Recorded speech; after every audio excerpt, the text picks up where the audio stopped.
What's up guys, welcome back to another video. I've got another FIFA 21 ratings video for you today. We're going to do the top 10 or my top 10 biggest downgrades. Not necessarily all the biggest exact number of downgrades, some of them are. Some of them are just the players that have overall got a downgrade in their stats as well. So we're going to jump straight into it. If you want to see more of these videos, don't forget to smash the thumbs up button and subscribe to the channel. So the first one is Akanji. Now, Akanji has obviously got one of the biggest downgrades. He's gone from an 83 down to a 78. That's a considerable downgrade for Akanji. 5 points. I mean, I don't know. I didn't watch him this season to know whether he played appalling.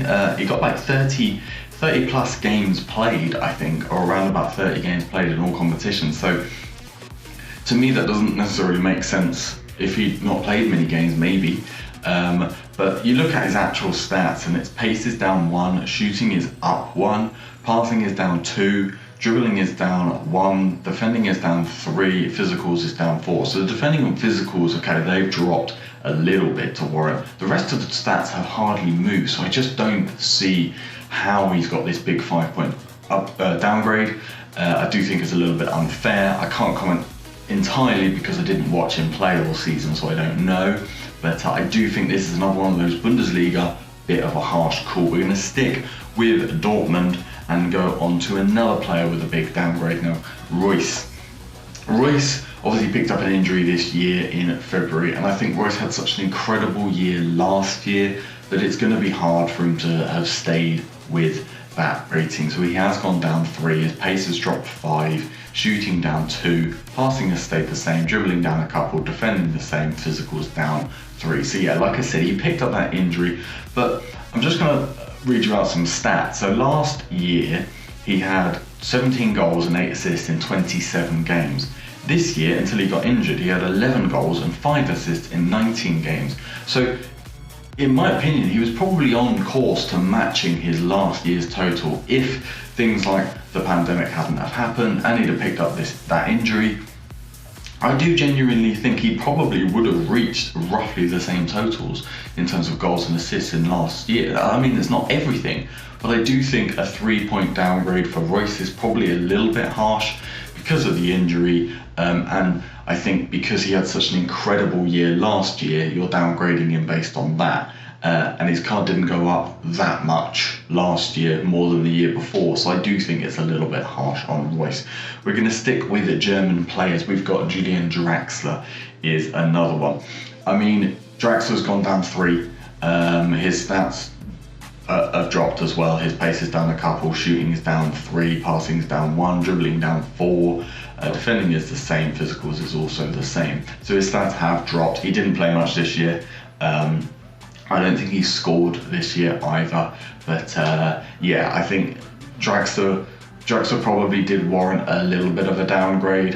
He was maybe arguably a little bit overrated in the last one. You probably could have put him at an 82, which would have made the 3-point drop a little bit less harsh, but I don't know, maybe an 81. I think it's slightly harsh, but not too harsh because he didn't play much last year. We're going to stick with a PSG midfielder and go to another one that is Herrera. Herrera's gone down 3 as well. He's gone to an 82 to a 79. He didn't get a lot of game time, similar to Draxler. I've put these guys both in because there are similarities with them. It would have been wrong for me to put in one and not the other. He's gone down 4 pace, 1 passing, 1 dribbling, 3 defending, and 3 physical. So again, similar to Draxler, he has got that downgrade across the board. He didn't play much, he didn't get a lot of game time. So yeah, I can understand this one as well. We're going to stay Spanish and go from a previous United to a current United. We have got De Gea. Now De Gea has got a big downgrade. He's gone down 3 and his stats have gone down as well. Diving down 1, handling is down 3, kicking is down 3, reflexes is down 3, speed is the same, and positioning is down 3. So he has got a downgrade. I do think it is warranted. Maybe not this much. He didn't have a great season last year. A lot of questions have come in to De Gea because of his performances last season. You look at key key matches like in the FA Cup, those mistakes that he made. He has made mistakes this year, and so he's one of those that he probably does warrant a downgrade. Again, it's a big downgrade that they've given him. 3 points off is quite a lot, but to me, it probably is warranted. I mean, he's a good goalkeeper still, don't get that wrong. He still is a very good goalkeeper, and he could be an excellent goalkeeper again if he gets that confidence back. But he does get a bit of a drop this time. We're going to stay Premier League. We're going to Sissoko. Now, Sissoko is one that... Sissoko, for me, I don't think he had an appalling year. I wouldn't have said he was any worse than last year. I think he kept those performances strong, but there's one specific that I will get onto. So his pace has gone down a couple, his passing is down 1, dribbling is down 1, defending is down 2. So he has got a general tend of a downgrade, which I'd say maybe warrants a point, maybe drop into an 80. For me, it's the shooting. So the shooting has gone down from 70 to 63. So they're very much, although they've not changed the card, they are definitely positioning this more as a CDM card, in my opinion, with the move to the stats. But it doesn't make sense this year. So I may be wrong, but from what I remember and what I've researched is he got 2 goals more than last year. I didn't think he scored the previous year. Okay, he might have only got 2 goals this year and none the year before, but he scored 2 goals more, and he's gone down 7 shooting. So if you're going to take him down on shooting, this wasn't the year to do it. Not when he's just had a better year in terms of his shooting, if you look at goals, than last year. So it's a strange one for me, that on Sissoko. He's definitely got the downgrade. He was a very popular player last year. Do I think he'll be popular again? Possibly. With the defending pace, physicals, early doors, he could still be a very good player. Depending on what the meta is this year, I still think he's going to be a solid choice for you guys in your starter squads. We're going to stick French, and we're going to go on to Olivier Giroud. Now, they've done Giroud dirty. They really have. He's gone down 3 points overall. He probably had a better year the year before in terms of his appearances and goals, but he was very, very instrumental in Chelsea's push for top 4 at the end of the season. He came on, he scored goals at the right time, he was very instrumental in terms of bringing other players into play, and I do think this is harsh. I do think this is very harsh on Giroud. His pace already at 46 just made him unusable. They've crucified him and gone down 7 to 39 at pace, which means Giroud is nothing but fodder, and he's not even that anymore at a 79 rated common card. Shooting is down 2, passing is down, which I just don't agree with, dribbling is down 2 as well, defending is the same, but physicals is down 2. And the way he's been playing, he's been holding up, bringing players in, his passing is better than ever, probably. That is part of his game. He is growing more and more as he is getting slower, granted, but yeah, I just think this is harsh on Giroud. It really was, especially that post-lockdown spell where he was a good player for Chelsea. We're going to go from a current Chelsea player to a previous Chelsea player in Eden Hazard. Now, Hazard obviously didn't have a good year. He was plagued with injuries on and off, I believe, and yeah, he didn't have a good year for Madrid. 1 goal in 16 games, I've got written down here, which if that is, yes, it's not good, is it, for an attacking player? But he's probably in the same bracket as De Gea in terms of he deserves the downgrade. It's a big downgrade, but he did deserve a downgrade of some sorts. We'll look at the actual stats. Pace is down 3, shooting is down 1, passing is down 3, dribbling is down 2, defending is the same, physicals are the same. So you look at those, 3 is probably harsh, maybe 2 would have been fair, but he's down to an 88.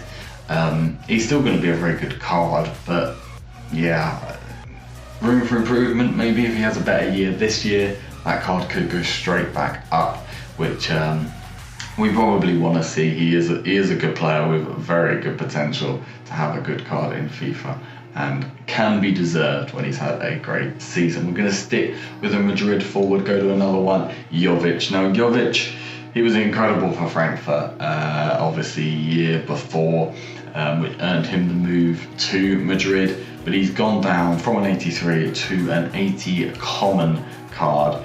His pace is down a couple, shooting's down 1, passing is the same, dribbling's dropped just 1, defending the same, and physical's the same. So there's not a great change in his overall actual stats. This is a card that I probably think an 83 was a little bit generous last year. And so if they hadn't have been quite so generous and maybe given him an 82, that 80 wouldn't have looked quite so bad, quite so drastic. But yeah, 2 goals this season for a striker is never good. And okay, maybe some of his appearances were substitute appearances, but yeah, you need to be doing better than that if you're a striker. And yeah, the card warrants a downgrade. Again, a little bit harsh in my eyes. There's a theme with a lot of these that the card, the overall stat has definitely dropped a lot more than I would say the in-game stats. It's sort of like they're both up here, the overall comes down, the in-games come like this, and it's like, yeah, it's not matched up very well this year. We're going to go on to our final card now, and that is the man Arjen Robben. Obviously he wasn't in last year's, he had retired, he is returning back to his first club, I believe, or his first club that gave him a professional appearance. He's got a downgrade, obviously. He's taken a year out. It's to be expected. It's a big downgrade. 5 points is a very big downgrade, matching the Akanji at the beginning. His pace is down a big 7, shooting is down 4, passing is down 3, dribbling is down 3, defending is down 2, and physicals is down 3. So it is a general trend. This is one of the ones that matches a little bit more in terms of the overall and the in-games coming down together. It's great to see him back. I'll probably be picking the card up or trying to use the card at some point just for memories of Roland in the past. But yeah, a little throwback one to his 2019 card, the last card that he had. But no, it's going to be good to see. He does deserve the overall downgrade. We don't know. He could come out and be amazing and tear up the Dutch league this year. We will just have to wait and see. But there you go, guys. That was my top 10. If there are any that you think I should have put in my top 10, drop them down in the comments below. Honourable mentions to people like Paul Pogba, I think, is another one. Thiago, that I mentioned in my last video. If you haven't gone and seen that, check that out. There are other players. There are so many I could have included in this, but I only wanted to go for 10. Didn't want to make it too long for you guys, but if you did enjoy, smash the thumbs up button, subscribe if you haven't already to the channel, and I'll see you guys tomorrow with another video as always. Peace.